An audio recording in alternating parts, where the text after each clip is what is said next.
Dispel the myth that keto or carnivore is some fad diet.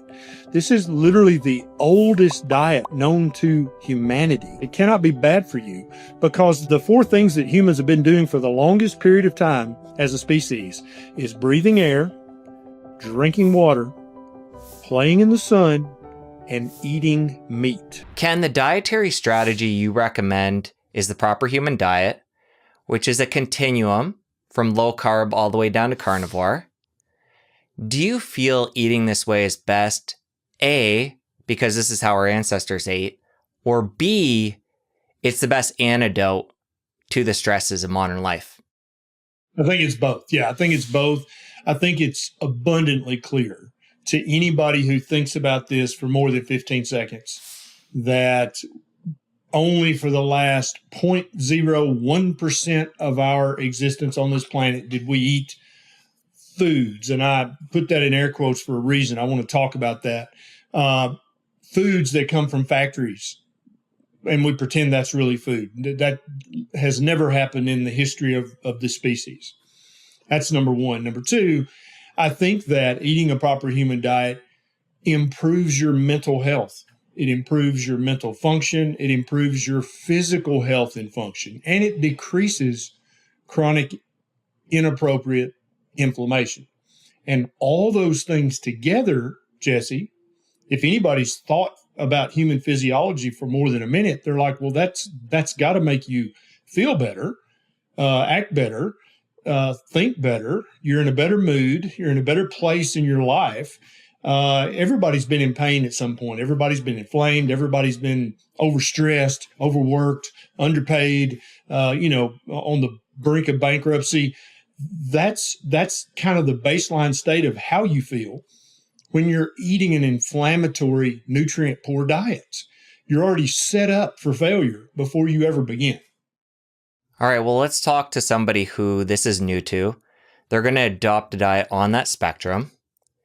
What can they expect within that first 30 days when they switch things up? It depends on how metabolically sick they currently are.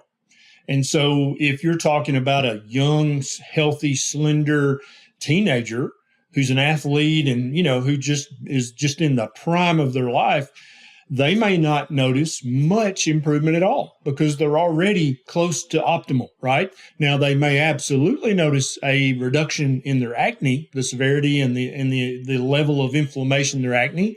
If we're talking about a female, she may very well notice that her monthly cycle is much less painful and schedule interrupting. That's very common. But as far as just, miraculously feeling so much better, somebody who's young and fit and healthy, they may not notice a huge difference. But now let's talk about somebody who's just heard about a proper human diet and they're 50, 60, 70, got type 2 diabetes, hypertension, metabolic syndrome, fatty liver. They're at least 30, if not more, pounds overweight. With that comes all the brain fog, all the irritability, the anxiety, the being down in the dumps, not being able to sleep well. All that stuff goes hand in hand. It's all interconnected.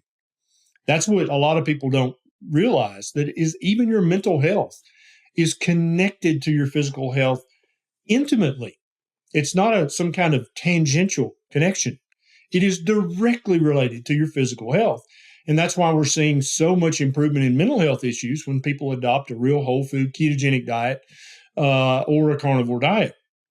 And so that person, within just a few days, they're going to notice that their mental clarity is better. Their brain fog is better.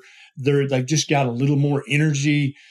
Things that they've been putting off, they thought they were lazy or procrastinators. They're like, I'm going to get to that project now. I'm going to go ahead and scale up that thing that I've been meaning to do forever.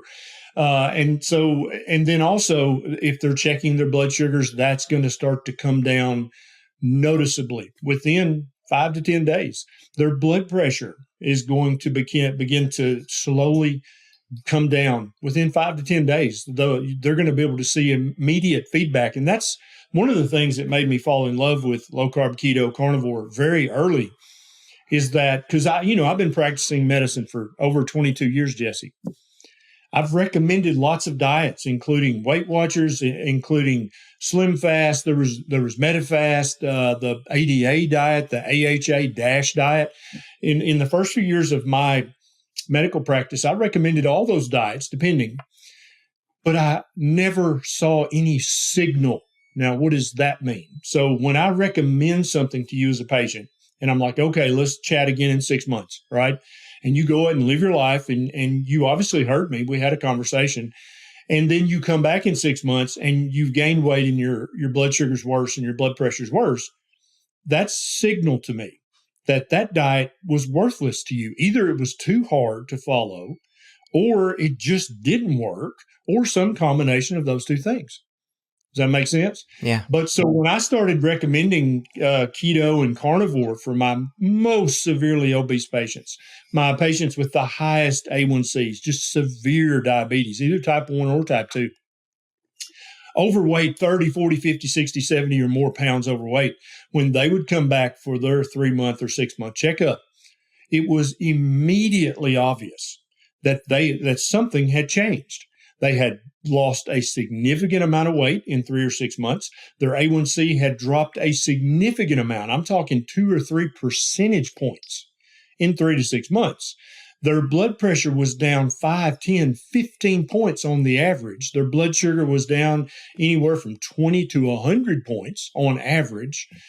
Huge signal coming back. And, Jesse, for many people, more importantly, their chronic anxiety was better. Their chronic aches and pains were much better. Their knee arthritis, their shoulder arthritis, and keep in mind the shoulder is not a weight-bearing joint, right? And before people jump on and say, well, yeah, they lost weight, of course their knee's going to feel better, but what about their shoulder arthritis? What about their thumb arthritis? How is that better? Those are not load-bearing joints. And so initially when I thought keto carnivore was just a weight loss hack.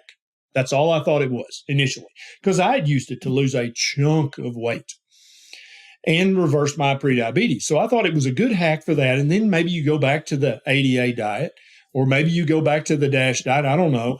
But you fix them with this, and then you go back to whatever. But when I kept hearing these anecdotal reports of, oh, my God, this is better. Does this diet do this? Does this diet do that? Initially, I discounted that as just anecdotal, like, yeah, people will say anything. People are crazy. But then I kept hearing the same tune over and over and over. 5 patients, 10, a score, 100 patients saying, yes, my arthritis is better when I eat this way. I had to go back and go, this is more than just anecdotal weird stuff happening. This is doing something to these people at the molecular biology level. This is affecting the way their cells function and very likely the way their mitochondria function as well. It's got to be doing something physiological. This is not just because they lost weight.